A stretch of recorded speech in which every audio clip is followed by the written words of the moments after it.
Back when I was 4 and I knew the name of every dinosaur, I learned how to read comic books. My babysitter said I was really smart. When the lights went out, everything changed. The radio music made me feel strange, and I had a real bad dream about a gorilla in the bathroom. And back when I was 6, I took everything real serious, and I thought that every song that came on the radio was referring to strange sexual acts, because they thought I wouldn't know the facts. And being small is hard, and no one ever tells you how. And back when I was 8, I would sit outside on an old milk crate and look out at the world from the stoop across the street. The boom boxes and the hot concrete, and every Halloween they hung a million rubber skeletons across 9th Street. And back when I was 12 or so, I swear to God I never felt so low. Everyone but me was making out and eating cookies. I had more than my brain could stand. I threw my life in a garbage can. I felt so weird I had to disappear, and crying suicide disease. And at 15 getting stoned felt good, and it sent me back to childhood. Had nothing ever mattered to me more than that. But then 16 became eclipse, my brain became apocalypse. I was lost and found, and I've never been the same. And back when I was 22, I left the best thing that I knew, and I gave it up for fortune and for fame. I played like I didn't know how, I shocked the world, I wowed the crowd, but I deserved more than what they gave. And back when I was 27, still nothing had been forgiven. Clay turns into rock, and rock just sits.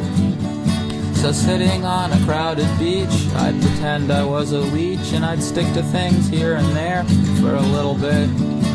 And back when I was 31, I knew I'd become what I'd become. Nothing left to reveal, and there was nowhere else to turn. So shocked and withered, dumb and bitter, and in need of a babysitter, I'd gladly let my hand fall off and burn, burn, burn. Back when I turned the big 4-0, I realized just how much there was to go, and I started to think being alone forever wasn't where it was at. So I took my head out of the window and taught myself how to love real fast. I started talking about painting with a woman in the laundromat. And back when I was 50 and my first wife had just left me, I felt okay, and I sang my daughter funny little songs. And just when I thought the best was past, I fell in love for real at last, and it didn't even matter that it had taken me so long. And back when I was 63, the public rediscovered me.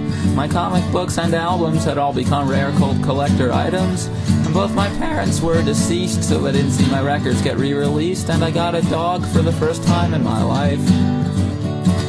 And back when I was 74, my dog died and I got 2 more.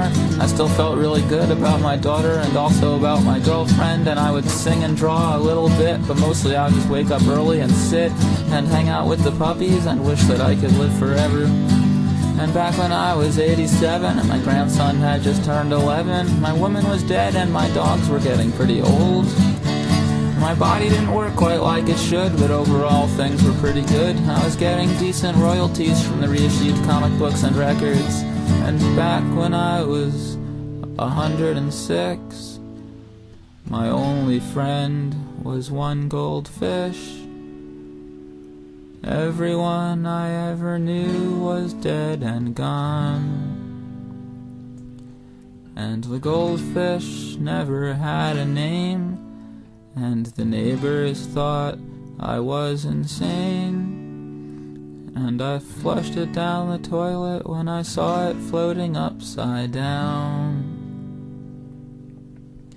And back when I was 128, I'd sit outside on an old milk crate and look out at the world from the stoop across the street. The boom boxes and the hot concrete, and every Halloween they hung a million rubber skeletons across 9th Street. Every Halloween they hung a million rubber skeletons. Every Halloween they hung a million rubber skeletons. Every Halloween they hung a million rubber skeletons.